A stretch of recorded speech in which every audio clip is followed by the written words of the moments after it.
Hello बच्चों, अखिल teachers में आप सभी का स्वागत है। आज हम बात करेंगे इसके बाद अभी तक हमने जो बात कर लिया था वो कौन सा बात कर लिया था, कॉम्बिनेशन रिएक्शंस की बात कर लिया था कि किस तरह से कंबाइन करते हैं। अब इसके बाद दूसरा जो पार्ट हमारा है कौन सा होगा, डीकम्पोजिशन रिएक्शंस। डीकम्पोजिशन रिएक्शंस क्या होती हैं, किस तरह से वर्क करती हैं, इनके ऊपर हम बात करेंगे। ठीक है, बहुत इंपॉर्टेंट है, क्लास 10 का टॉपिक है, बहुत ज़्यादा इंपॉर्टेंट है, पेपर में पूछा जाता है तो पूछा जाता है, तो याद रखिएगा। तो डीकम्पोजिशन जो रिएक्शंस होती हैं इनमें क्या होगा, इनमें कोई एक प्रोडक्ट होगा जैसे ए बी, तो ये क्या होगा, दो पार्ट में टूट जाएगा। क्या हो जाएगा, दो पार्ट में। इसे क्या बोलेंगे, रिएक्टेंट बोलते हैं। क्या बोलते हैं, रिएक्टेंट बोलते हैं। ये क्या होता है, ये प्रोडक्ट होगा। क्या होगा बच्चों, ये प्रोडक्ट होता है। बात समझ आ गया। तो ये रिएक्टेंट होता है और क्या होगा, दूसरा प्रोडक्ट होगा। तो यहाँ पर कोई एक रिएक्टेंट है, क्या होगा, ब्रेक हो जाता है, ब्रेक डाउन हो जाता है, और ब्रेक डाउन होने के बाद क्या होता है, प्रोडक्ट का फॉर्मेशन होता है।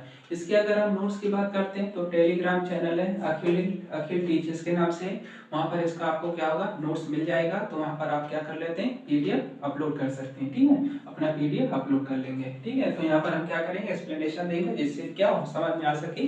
ठीक है, तो डिकम्पोजिशन रिएक्शन क्या होगा, जिसमें एक कोई रिएक्टेंट होता है, सिंगल रिएक्टेंट होगा, दो या दो से ज्यादा पार्ट में ब्रेक डाउन हो जाता है, टूट जाता है, तो उसी को क्या बोल देते हैं, डीकम्पोजिशन रिएक्शन बोल देंगे। ठीक है, इसमें अगर एग्जांपल्स की बात कर लेते हैं तो इसमें एग्जांपल हमारा कौन है, एग्जांपल अगर लेते हैं जैसे FeSO4, FeSO4 ये बहुत इंपॉर्टेंट रिएक्शन है FeSO4।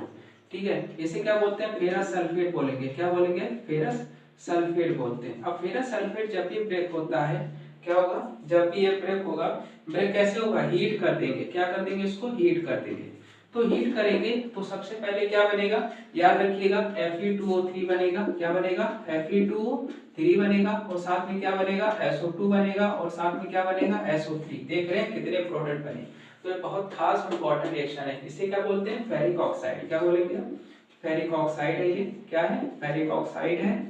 ठीक है, ये क्या है, ये है सल्फर डाइऑक्साइड है। क्या है, सल्फर डाइऑक्साइड है। ठीक है, ये क्या है, सल्फर ट्राइऑक्साइड। क्यों, क्योंकि तीन ऑक्सीजन है तो क्या बोलते हैं, सल्फर ट्राइऑक्साइड बोला जाएगा। ठीक है, तीन बात समझ में आ गया।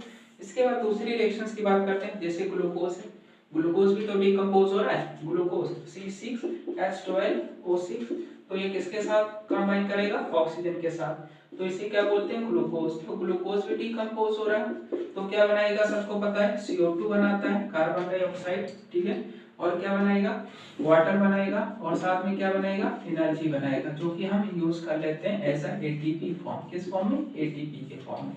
ठीक है, तो ग्लूकोज जब भी टूटता है, देख रहे थे इसी से प्लांट क्या कर रहे थे, एनर्जी बना रहे थे। अब इससे क्या बन गया, फिर ग्लूकोज, ग्लूकोज से फिर से वाटर बन गया, और क्या बन गया, CO2 बन गया, और जो एनर्जी सनलाइट से ली थी उसको हम यूज कर रहे हैं। ठीक है, तेरी बात समझ आ गई। इसके बाद तीसरी रिएक्शन जो है, एक और है, मीथेन ले लेते हैं। किसे ले लेते हैं, मीथेन। तो CH4 है, ये भी डिकम्पोज करेंगे, मतलब जलाएंगे, तो क्या बनेगा, वाटर बनेगा, और क्या बनेगा, H2O बनेगा। ठीक है, तो यहाँ देख रहे हैं कार्बन, कार्बन, इसे क्या बोलेंगे, मीथेन। इस मीथेन को जब भी हम ऑक्सीजन के साथ जोड़ेंगे तो क्या कहलाता है, ऑक्सीडेशन या ऑक्सीकरण कहलाता है, ऑक्सीकरण। अब यहाँ बनेगा क्या, CO2। अब CO2 देख रहे हैं, कार्बन एक है, कार्बन एक है। ठीक है, ऑक्सीजन दो है, लेकिन यहाँ तीन ऑक्सीजन है। अब गड़बड़ हो गया, तो क्या करना पड़ेगा, यहाँ हाइड्रोजन कितने हैं, चार है, या कितने हैं, दो हैं। अगर दो लगा दिया तो यहाँ पर क्या करना पड़ेगा, दो लगाएंगे, बैलेंस हो गया। ठीक है, अब देख रहे हैं, एक कार्बन, चार हाइड्रोजन, चार हाइड्रोजन, और चार ऑक्सीजन, दो यहाँ, चार हो गए। ठीक है, ये भी बैलेंस करना है। तो यहाँ देख रहे हैं कार्बन कितने, 6 हैं, तो यहाँ क्या कर दिया हमने, 6 लगा दिया।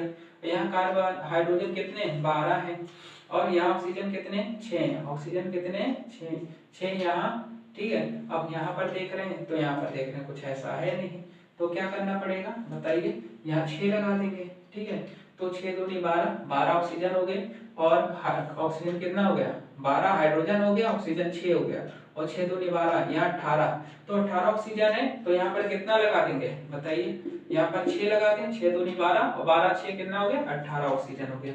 ठीक है, इस तरह से हमें सीखना है, क्या करना है, नंबर ऑफ एटम को इक्वल करना। अगर नंबर ऑफ एटम इक्वल नहीं है दोनों साइड, तो इसका मतलब अनबैलेंस रिएक्शन है। कैसी है, अनबैलेंस रिएक्शन से, याद रखिएगा। ठीक है, तो ये बैलेंस रिएक्शन करने के लिए हमें ये क्या करना पड़ेगा, बहुत जरूरी करना पड़ेगा कार्य। ठीक है, इसके बाद दूसरी जो रिएक्शन आती है, वो किसके साथ रिएक्शन करा रहे हैं, वो किसके साथ, FeSO4 हमने करा दिया। एक है कैल्शियम कार्बोनेट CuCO3, इसको अगर हीट कर देते हैं, इसको अगर हीट करते हैं तो क्या बनता है, इसको अगर हीट करते हैं बच्चों बताइए इसे क्या बोलते हैं, ये कैल्शियम कार्बोनेट है। पूछ लेगा फॉर्मूला बताइए चौक का, तो चौक का फॉर्मूला ये होता है कैल्शियम कार्बोनेट, क्या होगा, कैल्शियम कार्बोनेट होगा। अब कैल्शियम कार्बोनेट को जब भी हीट करेंगे तो क्या बनेगा, हमको पता है क्या बनेगा, एक तो जो पहले था वही बन जाएगा, CO बन जाएगा, और साथ में ऑक्सीजन कहाँ चला जाएगा, बाहर आएगा, कि CO2 आएगा, CO2 बाहर आएगा, ठीक है। जब भी इसमें ये पास कराएंगे तो क्या बनेगा, कैल्शियम कार्बोनेट बनता है। इसे क्या बोलते हैं, इसे क्विकलाइन बोल देंगे, क्या बोलेंगे, क्विकलाइन बोल दिया जाता है, ठीक है। क्या बोलेंगे, क्विकलाइन, ये क्विकलाइन होता है और ये कार्बन डाइऑक्साइड है। बैलेंस देखते हैं, एक कैल्शियम यहाँ, एक कैल्शियम यहाँ है, एक कार्बन यहाँ, एक कार्बन यहाँ है, 3 ऑक्सीजन, 1 और 2, कितना हुआ, 3, मतलब बैलेंस हो गया, ठीक है। उसके बाद दूसरी रिएक्शंस की अगर हम बात करते हैं, दूसरी रिएक्शंस कौन है, और किसी का रिएक्शन है क्या, और PbNO3 का एक और है Pb, कौन है, Pb रिएक्शन कौन सी है, PbNO3 का होल ट्वाइस टू, इसको हीट कर दिया जाए, क्या करते हैं, हीट करते हैं, तो क्या बनता है, हमको पता होना चाहिए क्या क्या बनेगा। एक तो हमारा PbO बनेगा, क्या बनेगा, PbO, दूसरा क्या बनेगा, N है तो NO2 बनेगा, और क्या बनेगा, ऑक्सीजन बन जाएगा, ठीक है। ऐसी रिएक्शंस पेपर में पूछी जाएंगी तो हमें आना चाहिए, हीट करेंगे तब ये बनेगा। इसे क्या बोलते हैं, लेड ऑक्साइड, क्या बोलते हैं, लेड ऑक्साइड बोल देते हैं। ये क्या है, लेड नाइट्रेट है, क्या बच्चों, लेड नाइट्रेट है, ठीक है। तो ये कौन सी रिएक्शंस होगी, टोटली डीकंपोजिशन रिएक्शंस हो गई, कौन सी होगी, डीकंपोजिशन रिएक्शन हो गई, जो कि इस तरह की कुछ रिएक्शंस है जो कि पेपर में पूछा जाता है, बहुत ज्यादा इंपॉर्टेंट टॉपिक है, ठीक है। तो वीडियो अच्छा लगता है तो वीडियो को लाइक कीजिए, कमेंट कीजिए, चैनल को सब्सक्राइब कीजिए, जिससे हर वीडियो का नोटिफिकेशन आपको क्या लगातार मिलता रहे।